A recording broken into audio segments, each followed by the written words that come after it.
Halo semuanya, Assalamualaikum warahmatullahi wabarakatuh. Perkenalkan, nama saya Iqbal Bani, bisa dipanggil Iqbal.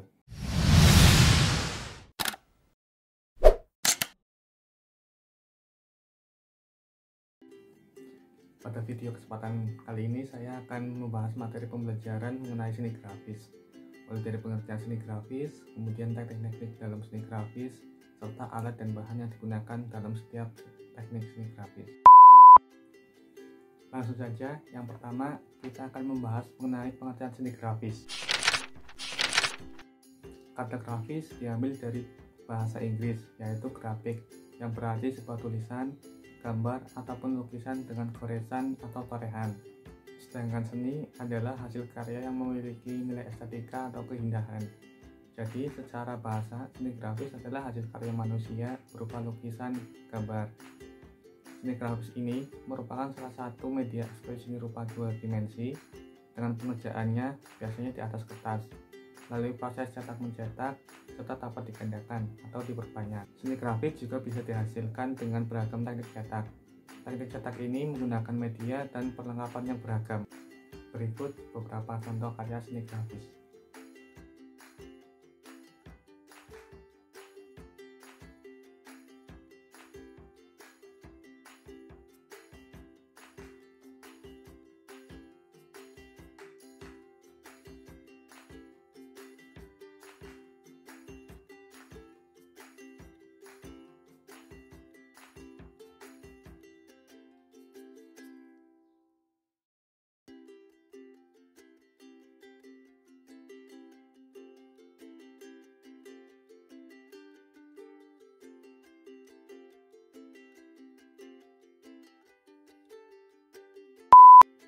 Setelah kita belajar mengenai pengertian seni grafis, selanjutnya kita akan membahas mengenai teknik-teknik dalam seni grafis. Yang pertama, teknik cetak tinggi. Teknik cetak tinggi atau relief print merupakan salah satu teknik karya seni grafis yang prosesnya melalui tahap pembuatan acuan terlebih dahulu atau cetakan. Teknik yang satu ini lebih dikenal dengan nama teknik cetak timbul. Dikatakan teknik cetak timbul karena hasil karyanya ini terlihat timbul dari medianya. Selain itu juga, teknik cetak tinggi juga dikenal dengan teknik cukil karena dalam proses pembuatannya dengan cara dicukil. Media yang digunakan untuk pembuatan acuan dalam teknik cetak tinggi ini ada beberapa. Yang pertama ada hardboard, papan kayu, triplek, linen, atau rubber. Teknik cetak tinggi yang paling terkenal atau paling populer adalah seni cukil kayu atau yang lebih dikenal dengan nama teknik woodcut. Selain sebagai karya seni yang diaplikasikan di atas kertas atau media yang lainnya, ternyata teknik cetak tinggi ini juga dapat diaplikasikan menjadi desain di media kaos, tote bag, flyer, atau media yang lainnya.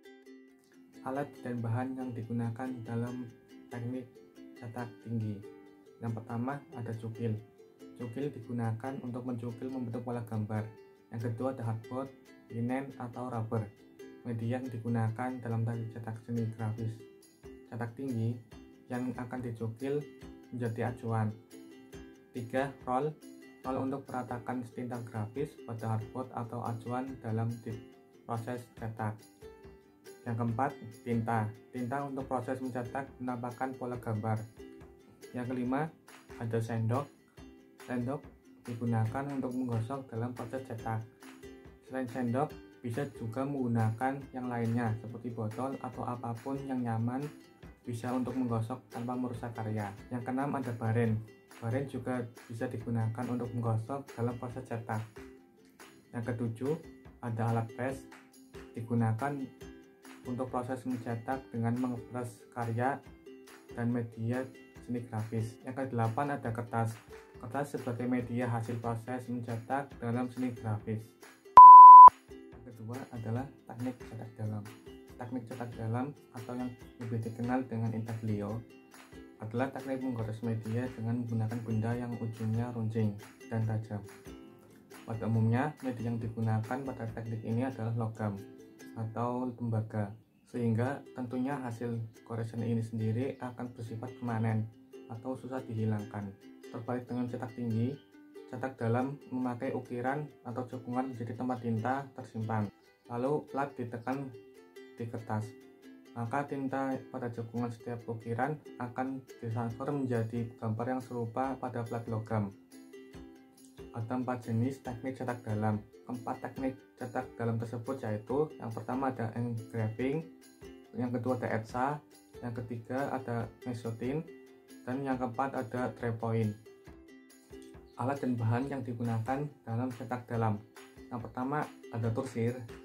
Tursir digunakan untuk membentuk pola gambar pada plat tembaga atau media yang digunakan sebagai acuan. Bisa juga menggunakan jarum, paku, atau apapun yang mempunyai permukaan yang runcing. Yang kedua, tinta. Tinta untuk proses mencetak untuk mentransfer pola gambar. Yang ketiga, plat tembaga. Plat tembaga merupakan media dalam teknik cetak dalam yang kemudian ditursir yang menjadi acuan. Yang keempat ada kertas. Kertas sebagai media hasil proses mencetak pada seni grafis. Yang kelima ada alat press. Alat press alat untuk proses mencetak dengan mengepres kertas di media seni grafis. Alat dan bahan yang digunakan dalam cetak dalam ini tidak jauh berbeda dengan yang digunakan cetak tinggi. Hanya beberapa saja yang berbeda. Yang ketiga, teknik cetak saring. Cetak saring atau yang lebih dikenal dengan sablon adalah teknik cetak yang menggunakan screen yang dipasangkan pada sebuah rangka. Cetak saring biasa dipraktekkan untuk membuat cetakan untuk permukaan datar seperti spanduk, kaos, stiker, poster, dan lain-lain. Screen pada cetak saring memiliki sifat lentur dan halus. Tahap awalnya adalah mempersiapkan screen dan gambar pola pada kertas HVS atau kalkir. Kemudian pola gambar ditempel pada screen sebagai acuan. Screen diberikan cairan absorb merata depan dan belakang, kemudian dikeringkan. Selanjutnya, lepas gambar dan semprotkan air sehingga screen berlubang pola terlihat yang membuat tinta dapat melalui area tersebut. Tahap akhir adalah melakukan teknik sablon. Tempatkan screen pada media yang diinginkan, seperti kertas atau media yang lainnya. Letakkan pada media sesuai dengan ukuran dan area yang diinginkan. Kemudian tinta dituang ke dalam screen, lalu ratakan dengan yang namanya rakel, sehingga tinta menjadi rata di screen. Angkat screen, maka sablon atau hasil sablon akan langsung terlihat pada media. Alat dan bahan yang digunakan dalam teknik cetak saring. Yang pertama ada screen. Screen sablon peralatan yang digunakan untuk membuat sablon manual, terbuat dengan bingkai kayu atau berbahan aluminium atau besi. Di tengah bingkai ada kain kasa dengan pori-pori halus yang dipasang untuk menyaring tinta saat proses penyablon dilakukan. Berdasarkan ukuran pori-porinya, screen sablon dibagi menjadi 3 macam, yaitu ada screen kasar, screen sedang, dan screen halus.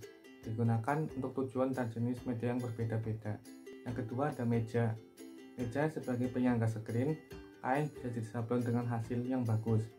Ada beberapa jenis meja sablon, yakni ada meja banting, meja frame presisi, meja rel panjang, meja catok, dan meja rotari. Yang ketiga ada tinta atau cat. Tinta merupakan bahan yang paling penting untuk sablon manual.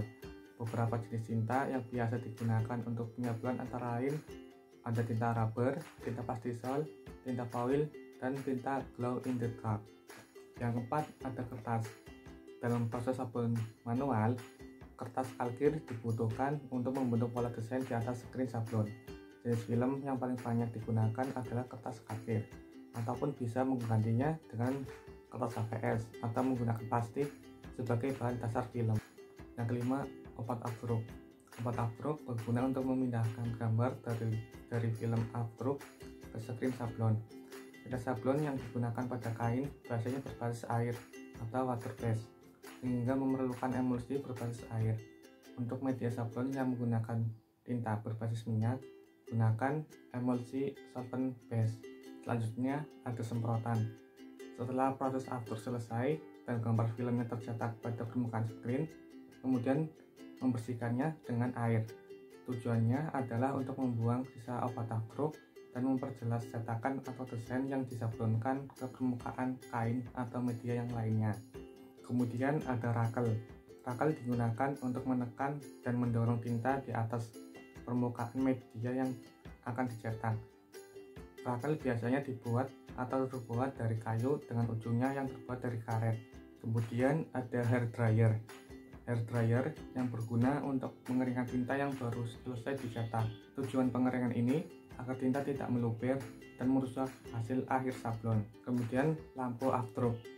Selain film yang ditempelkan pada screen, kemudian melakukan pemanggangan dengan menggunakan alat afterglow yang panjang.